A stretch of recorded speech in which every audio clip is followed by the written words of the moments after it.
कि वो फंड सलाम मुतासनीन तक पहुंचेगा? मावेश मुझे बताया ना, वो फंड कौन से बैंक में है, कौन से?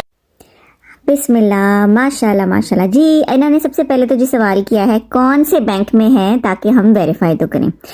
तो भाई फवाद चौधरी और सानिया निश्तर की जो मोस्ट रीसेंट जो कॉन्फ्रेंस है ना, उसमें उन्होंने एक एक बात की डिटेल बताई है, ठीक है। अकाउंट नंबर्स उसमें साफ आ रहे होते हैं, और उन्होंने जो प्रोग्राम्स हैं उनको किस तरह से लॉन्च करना है, एक एक रुपए का हिसाब वो लोग साथ साथ दे रहे होते हैं। नंबर 2, उसके जी इन्होंने कहा कि जी दूसरे कमरे से बैठ के कॉल्स कर रहे होते हैं कि इतने मिलियन जमा हो गए।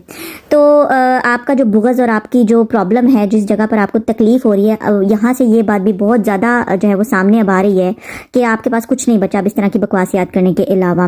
तो उसका जवाब ये है कि भाई बैंक अकाउंट नंबर्स भी जो है वो साथ साथ आ रहे होते हैं। तो भाई आप 4 आने जो है वो अकाउंट में जमा कराने की या सैलाब-ए-ज़दगान की इमदाद की मद में खाली चेक कराने की गर्ज से या आप जमा कराने की जो है ना वो नीयत से कॉल करके चेक कर लें, ठीक है। खुद पड़ताल कर लें, खुद देख लें, खुद जाके जो है वो सारा वो उन अकाउंट जो है वो नंबर्स भी दिए हुए होते हैं। तो क्या आपको अभी तक अकाउंट का नहीं पता?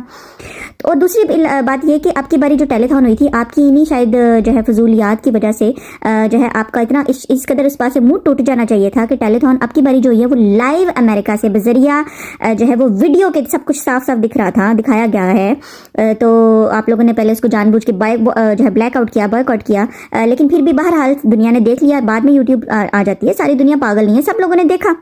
तो आपका फिर भी मुंह है। आप इतने अब नंगे हो चुके हैं बेसिकली कि इस तरह की बातें करके आप जो है ना वो सिर्फ और सिर्फ सिरी पाई और वो जो पेप्सी वाला टाइप के पटवारी जो है ना, आप उनको अट्रैक्ट करने के लिए कामयाब हो सकते हैं। क्योंकि अब आप जैसे जो लोग हैं ना, कसम से वो इस जैसे लोगों को अटैक करने वाला चूरन बनाने वाली फैक्ट्री से ज़्यादा आपकी औकात नहीं रह गई है। मतलब आपको शर्म आनी चाहिए कि आपकी इन फजूलियात बातों में मतलब अब कुछ भी नहीं बचा। यकीन करें आप बहुत घटिया साबित हो रहे हैं। ये मंसूर अली खान हो गए, देखिए हम सारे लोग बड़ी कोशिश करते हैं, हम रोज़ बैठ के कोशिश कर रहे होते हैं यार इनकी शायद बात में कोई सब्सटेंस निकल आए, शायद इनकी किसी चीज़ में कोई वजह तो पता चले, मतलब शायद इनको गलत चीज़ एक एंगल से नज़र आ रही हो। हम वो एंगल बार बार ढूंढने की कोशिश करते हैं, यकीन करो हमें नहीं वो एंगल मिलता। मतलब सिर्फ हमें बुग़्ज़ नज़र आता है, झूठ नज़र आता है, और ये नज़र आता है कि पहले आपने किसी मकसद के जरिए वजह से खान को ज्वाइन किया था, खान साहब को ज्वाइन करने की कोशिश की, लेकिन जब आपने देखा कि यार ये मज़ा नहीं आया, दाल नहीं गलती, इधर वो शशके नहीं है, तो आप फिर अपने उधर वापस आके जो है ना वो साबित करते नहीं यार पहले खान ने हमारे साथ झूठ बोला था। तो बाढ़ में जाए, आपकी बात सुनने वाला यहाँ कोई नहीं है, सॉरी।